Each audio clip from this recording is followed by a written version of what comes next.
Yes, hello and welcome to this episode of Real Talk. Today I'm joined by none other than Joshua Asphall. Now me and this guy, we go back a long way. Thanks for coming down, brother. No problem. Appreciate it. I appreciate it.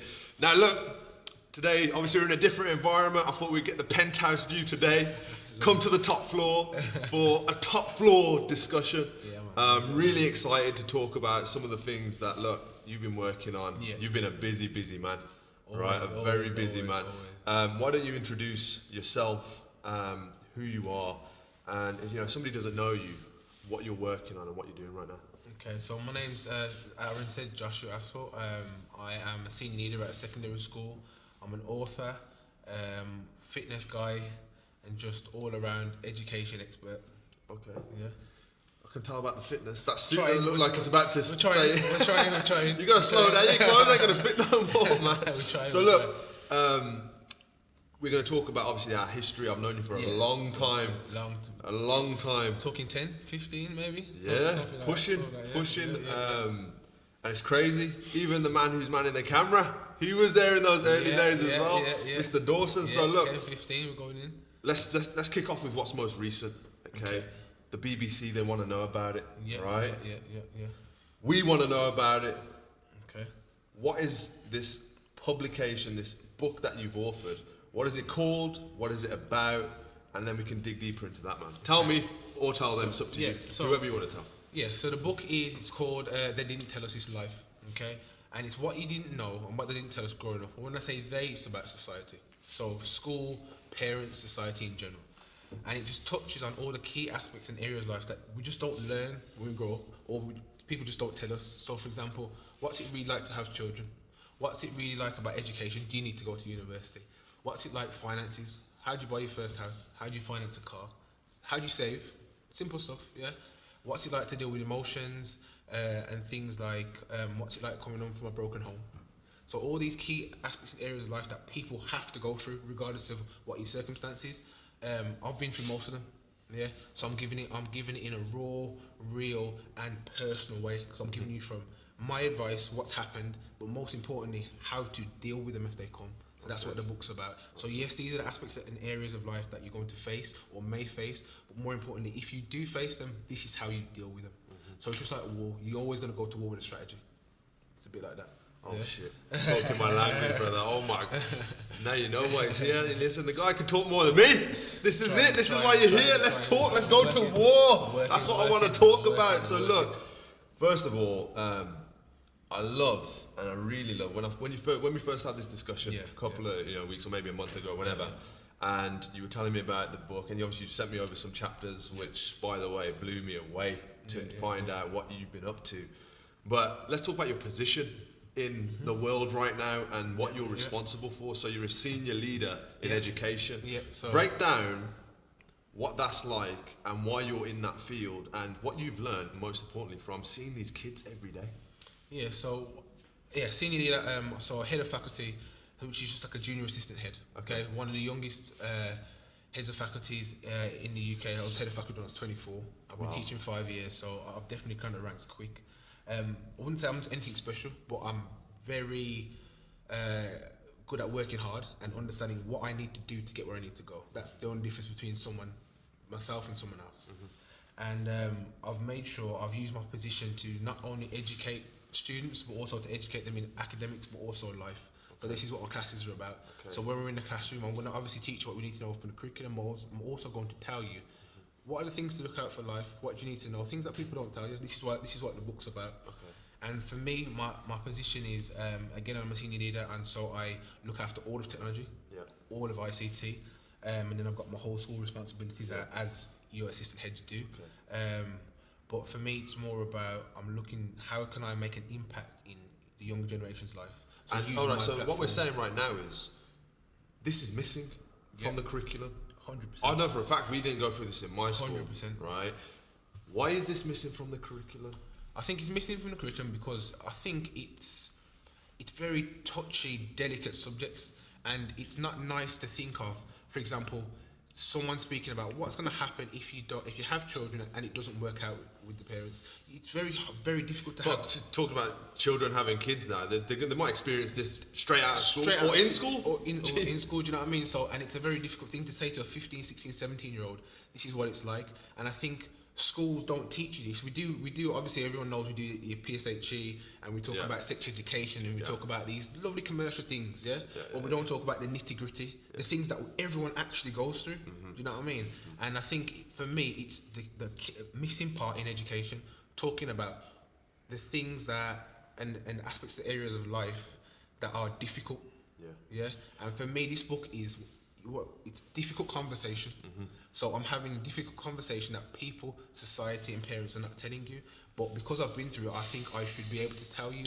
And as a senior leader, I have access to loads of kids, and because I'm of a certain age and a certain, obviously, rank in school, I think coming from me, it might be a little bit different, and it might be a bit more understanding, if that makes sense. 100%.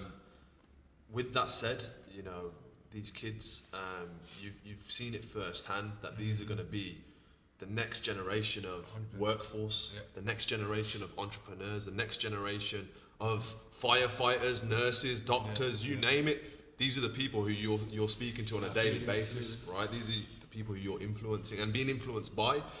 Now, when we're talking about, you know, if this the way things continue, right? You've got a daughter, right? Now, when you're looking at your daughter's education coming up, how much of a motivator and an inspiration is she for the work that you're doing with this book right now? Everything. My daughter's my why. So it's the reason I do things. Not just my daughter, my girlfriend, my mum, all my family. My family's my why.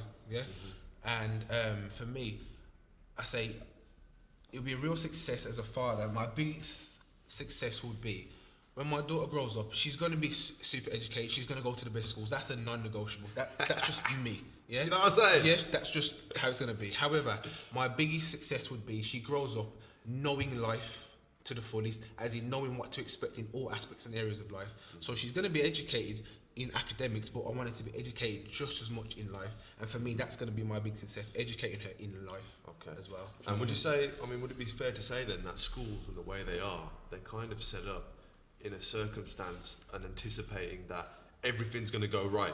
You're going to go through school, nothing, you know, you're not going to have to go through any trauma. There's not going to be any preparation for divorces, for losing the career that you built for 8 years and now you've got no job. How do you prepare, a child for unemployment and what their mindset is when they don't have something to do daily, like school, which was school, look, let's talk about it. School was designed to prepare everybody for the workforce. Right, and get you into rhythm so that when you hear a bell, you get to work. When you hear another bell, you got a break. Follow that discipline, right? Otherwise, we're just a whole bunch of roaming stallions running around. So, is school, is it preparing people for if nothing goes wrong? Is that kind of what we're getting at? And is this the space that you're filling? Because what you're saying is, look, what's happened to you is you've gone through a lot of these things, and look, let's dig into some of these, right? You've just mentioned one of them, you've gone through divorce, you're talking about houses, you're talking about finance, you're talking about all sorts. Now, talk to me about that. Let's talk about divorce, right? You're a young guy, bro, we're the same age, right? I'm like, when you told me like I've been married, divorced, I was like, bro, where was my invite to the wedding? When was this wedding? It didn't last long. Adam, were you at the wedding? He weren't at the wedding. I know you weren't at the wedding. I'm throwing my pants around and everything. Photographer. Was Dorian DJing?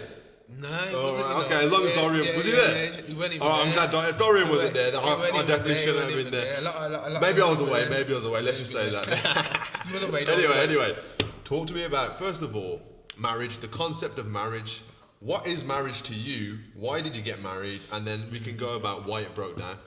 So first of all, marriage is very different, my concept now, to when I was younger. So I've been younger. How young? When I married when I was 25. So for me, I have a very different interpretation of marriage now. So when I got married, I was always that person to grow up thinking, okay, I want to get married. So when my daughter goes to school, I wanted to see mum and dad married. I wanted that whole Will Smith, Jada Pinkett. I love that look. And power couple, power family. It's lovely and it's great and it's a great concept. However, my ex-partner and I think we got married too young and we weren't the right person and people together. And it's sad because when you get married, it should be two people on a journey to the same destination. And I think to get to that journey and same destination, you need to spend more time together. You need to figure out each other a lot more to get to that space. And in basic terms, we didn't. And I got married too young. I thought marriage is this amazing thing that's going to fix all your problems. You're going to think different. As soon as you get married, that piece of paper. So some of these issues or challenges, you know, politically correct language. Were some of these challenges already present before you got married? Yes, definitely. But you thought that marriage would be the solution. Yeah, and like a lot of people do. And what about you? What would you say to somebody who thinks that, look, if you're in a relationship right now, you've got problems, challenges, issues, whatever you think, and you're thinking that marriage is going to solve those problems, what would you say to someone? I can tell you 100% it's not. I think what I can tell you is if you're about to get married or you're thinking about getting married and you're not in that perfect space in your head or in that perfect idea of your relationship, don't get married. Simple as that. I wish I was strong enough before I got married to call it off and say no. One of my biggest weaknesses is having a difficult conversation. That is one of my biggest weaknesses.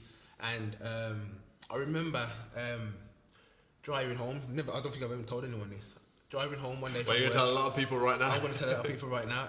Driving home thinking, you know what? I don't want to get married. How soon was this wedding after this? I want to say 4 months. So 4 months before the wedding. Before months. So venues are booked. Yeah, venues are booked. Family's ready. Money's been paid. Money's deposit. Everything's paid off. I'm talking honeymoons. Oh, there. Do you know what I mean? Everything's there, and I'm thinking. I'm driving home, and I remember driving home and sitting in my car for about half an hour, thinking, what the hell am I gonna do? Like, don't know. Like that is a space, and there's a lot of people out there where it's like, I don't know. And why I didn't say anything, because you know, when you've met the family, everything's in place, you think everyone's going to hate you, and you don't realise. And then I thought, obviously, from looking at people that are married, they are happy, and I don't realise it just doesn't happen like that. They've had to work on that happiness. It's not just because they've got married, they're all of a sudden happy. And I think that's where the key thing is. Marriage, it doesn't mean anything. It's just a piece of paper. So let me tell everyone that marriage is just a piece of paper.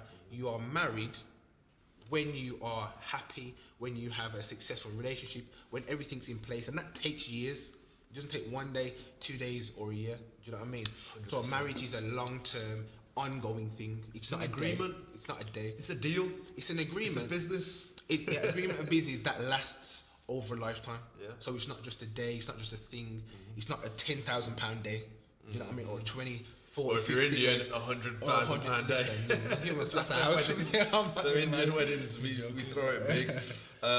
Okay, so look, I think we've already just touched on, you know, a couple of the things that obviously have led to the divorce, and I think one of the things that I you know, say about that, I've never been married, right? But it's like Will Smith says, you know, he says you got to be completely responsible for your happiness. Absolutely. You can't be looking to your partner, and if you're both unhappy with your own lives and your own selves, or you're having doubts, how are you going to be really responsible for each other's happiness? And if you can't be happy on your own, how can you be happy together? Exactly. So, like you're saying, making sure you're in that perfect headspace, having the right mindset, being comfortable with who you are, what you're doing, and knowing that other person 100%.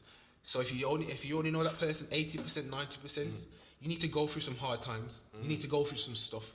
I say you don't know anyone till you go through some stuff together. Yes. That's just facts. Well, one of the things is, you know, one of the things that surprises me is you think you know your partner until you move in together. There you go. You just need to live together, because a lot of people who get married, and look, I'll be interested if anyone out there has got married and then moved in together, right? Which a lot of people do. But when I moved in with my partner, we've been together now for 6+ years.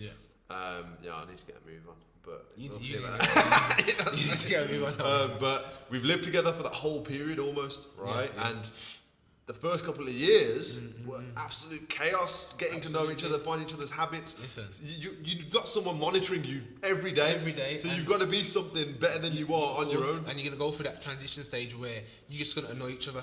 They're going to walk in a room, they're going to drink, they're going to take a sip of drink, and you're thinking, why are you drinking that for? You know what I mean? Why are you making noise? Why are you stop talking? What are you talking for? You know what I mean? All right, cool. So look, that's marriage. Yeah. You've said a lot about that. Let's talk about another chapter that you cover, you know, what they don't tell us about buying a house. Yeah. Right. So you're a homeowner. Now, talk to a young guy out there. How soon should people be thinking about investing in a property? Right now. I can tell you from watching the news yesterday, by 2020, actually 2022, house prices are going up by 25%. So let me just tell people, these young people, this is what you need to have in your head. Your number one goal should be, I need to go and buy a house. Let me tell you why. Because it's the only one of the key things in life where you won't lose money, in essence. Houses don't really depreciate. Cars, designer belts, shoes, all that stuff that you love, that we see, that I love, everyone loves, depreciating assets. That means you will lose money as soon as you buy it. Okay?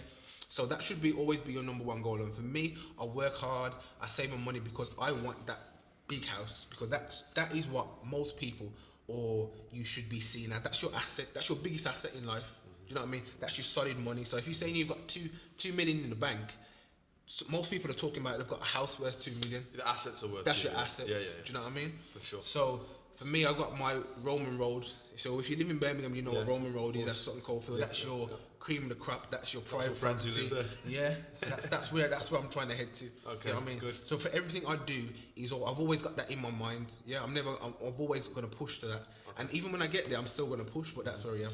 All right. Let's pull away from the book for a second. Yeah. That's 2 areas. Mm-hmm. Where's all of this passion coming from? Now you're pushing the boundaries. Why can't you? You know, I'm sure you probably heard it, or someone who doesn't know you well enough might have said it, in passing. Why don't you just relax? Why don't you just calm down, Josh? Chill. Why are you making us all feel uncomfortable about relaxing when you're trying to push these boundaries? I think. Where's your inspiration coming from? My inspiration comes from just wanting to do better for myself. I wouldn't say my inspiration comes from something extrinsic, because it has to come from inside. Because inside, you're going to push every day. If you're waiting for someone to push you, that person may never come. Yeah. So for me, it's about always wanting to do better for yourself. Because if you just want to be average, by default, you're going to be average anyway. If you don't try, you're going to be average. You're just going to have a plain life anyway. So you might as well try and push the boundaries. You might as well try and be the best you can. And I think the key thing for me is, I always say to people, people say to me, I always say to people, why can't I be that person? So why can't I be that person to own multiple houses? Why can't I be that person to be a head teacher before 40? Because someone's going to be. So why can't it be me? Do you know what I mean? And then you have to understand that comes now with a sacrifice and a consequence. Everything comes with a sacrifice and a consequence. And are you willing to go through that? You know what I mean? And that's the difference. So for me, how does someone out there analyze that situation of, should I be sacrificing maybe some social commitments, my money, my time with family? How do you measure that equilibrium of, should I sacrifice all of this to get this? How do you balance that out? It's a very hard thing to do, and I know you spoke about it in the book. Yeah, and I spoke about it in the book. But if to be totally honest, there is no. I'm not even there myself yet, and I don't think most people are, because it's an ongoing thing. Because you can't just say, here's a book, this is how you balance your career and you balance your family, and then do you know what I mean? So it's all about finding that happy medium. And again, it's not for everyone. Do you know what I mean? Not everyone wants to accelerate in their career, and not everyone wants to be a great parent or a great husband. Do you know what I mean? At one time, because it's very hard to do. Why is that? Because it's time of day. You know what I mean? It's time of day, and I think it also comes down to how much are you willing to sacrifice and what you want to sacrifice. So I'll give you an example. Me climbing the ladder, being a senior leader at 27, has decreased the amount of time I spent with my daughter. It just happens. But I understand I'm decreasing that time now young, so when she's older and when we're older, we're going to have a better standard of life. That's just how it is. So that's a sacrifice I made. Do you know what I mean? But it's for the better. So everything comes with a sacrifice. For sure. Do you know what I mean? For sure. Okay, cool. A lot of powerful topics. Now it's not just the book. It's also the workshops that you've spoke to me about, that we're obviously working together on, of course, which I'm very excited about, because this is our game. This is what we do. So in terms of the workshops, so somebody goes out now, they buy the book, they read the book, more importantly. Don't just buy it and put it on the shelf, right?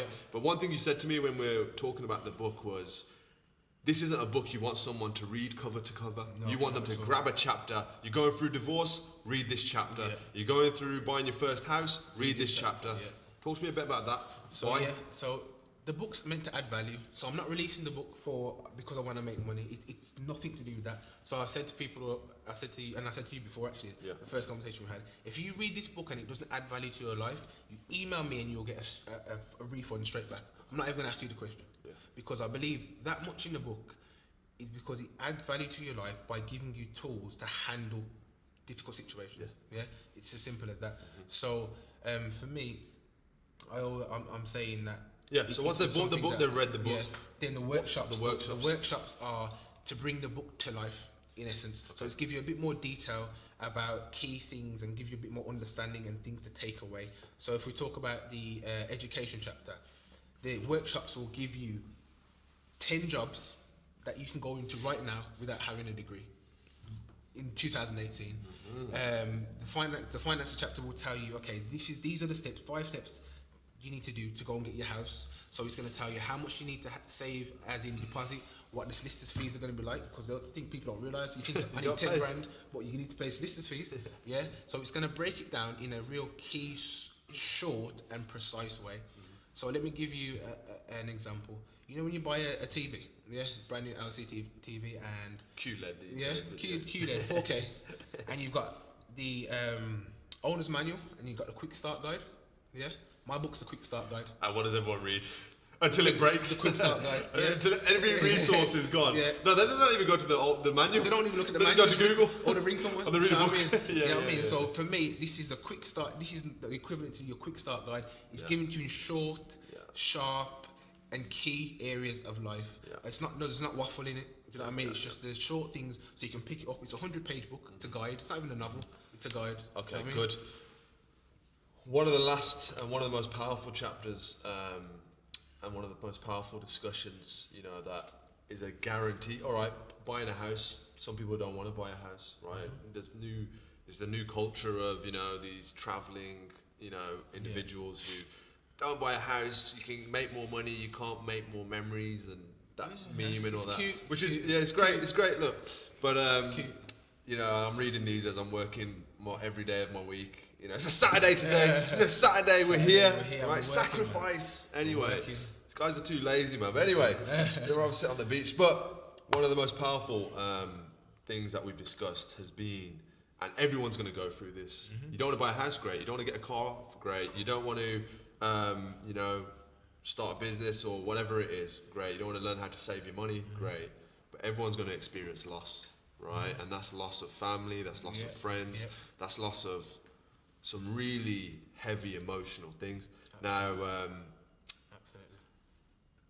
obviously, you've gone through this amongst all the other things, and some people might say you've had a tough time, but you've done pretty well through it. And talk to me a little bit about that. And if somebody's going through, what you've been through, I'll let you tell the rest. Yeah. So let's just I'll put it into perspective. In the last 3 years, lost my father to cancer. Been through married, divorce, had my first child, 4th house, 7th car. There's a lot of stuff that I've done just in 3 years alone, you know what I mean? And for me, obviously, when my dad passed away, toughest time of my life, do you know what I mean? I actually found out my dad had cancer the week before my GCSE exams. So for me, it was all about how am I going to deal with this now? Because obviously, when it's your parents and it's your mum and dad, it's not even nan, granddad. This is your mum and dad. Do you know what I mean? So for losing that other key area in your life, you're going to question yourself. You're going to question, why me? Do you know what I mean? Why do I need to go on? And for anyone that's going through something that's serious, the only way and the only reason I got through it because I understood my dad or my family want me to do the best I can, regardless if they're there or not. So for me, stopping or giving up, that wouldn't do my dad justice. You know what I mean? I didn't promise him that. I promised him 2 things before he passed away. I promised to look after the family and make him proud. I didn't promise him to look after the family and make him proud on the days I feel good, or when it's sunny, or when things are going my way. I said every single day. Do you know what I mean? So for me, I had to push forward because I need to make sure I'm fulfilling those promises. And for anyone that's going through it, I say to them, your family's always going to be the people that's going to hold you down, but you have to understand that person that passed away, or the person that's going through something, what did they want you to do? You have to have that in your head. So they want, like my dad wanted me to be successsul. He wanted me to carry on. He wouldn't want me to stop with it. Yeah, there's no point to that. So that's the only reason I got through it. And what kind of principles, you know, it obviously sounds like your father had a big influence. Yeah. What kind of principles, you know, did he instill in you? Because, you know, growing up around him, it sounds a lot like there's a lot of characteristics that you would have transferred from him. What was that like? So principles, key principles, my dad was old school. When you come from Jamaica, old school Jamaican guy. Yeah, so things like being a man, just being like telling the truth, owning that, do you know what I mean? Things like always looking after your family comes first.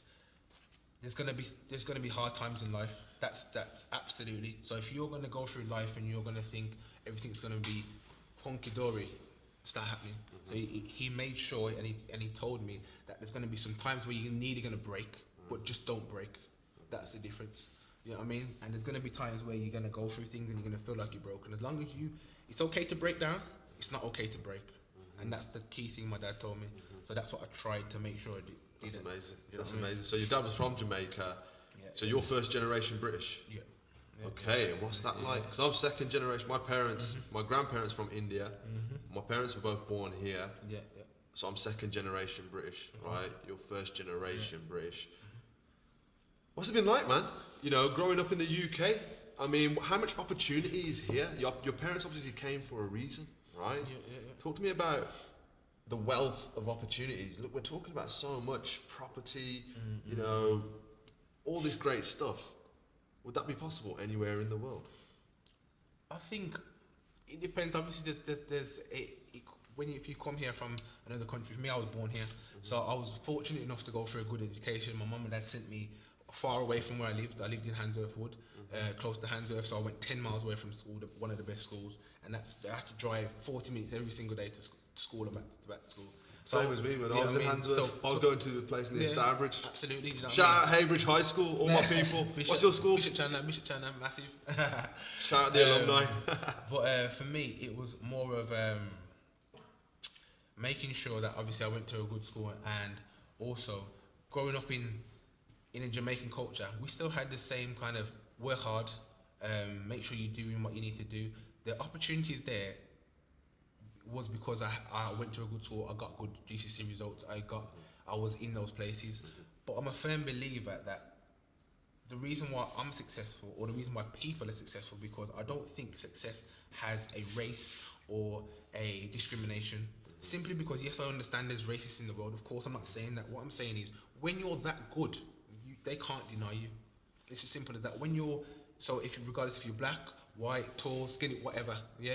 When you're that good and you're better than everyone else, you have to get the job because there's no one else. It's as simple as that. So for me, my whole ethos is being that good in whatever I do. It's undeniable. So you don't look at me, you look at what I do. Do you know what I mean? And powerful stuff. Listen. We could sit here for hours, and we do. We sit here for hours and talk. Unfortunately, you have to pay for that privilege, right? But in all seriousness, like I said, we could, you know, talk about the book for hours and hours and hours. We haven't even talked about before, you know, the book and the content. But look, we got to save something. We got to save something. Don't give me all yet. We got to save something, bro. I want to talk to you about it all, but you know what? We'll keep our history in the history, and we'll release it when we get a Real Talk 2 in 6 months. Once the book's out, it'll be out within the next 6 months. Yeah, definitely. Well, out before the new year, so it'll be available to buy in December. Okay, good. So you hear that? Pre-orders, you know, they're going to be coming this December. The book's coming out. The workshops, they're going to be getting released. We're fortunate enough to be standing right side by side with this man here to help him facilitate these workshops and to get the right people. And when I say the right people, the people who need help. Right? Are you going through a divorce? Do you need some guidance through that? Not just the financial guidance, not just the solicitors and how to deal with that, but what about your mindset? What about your self-worth when you're going through a divorce? Are you thinking about things that you shouldn't normally think about? They're the kind of things and the kind of topics that you need coaching through, you need mentoring through, right?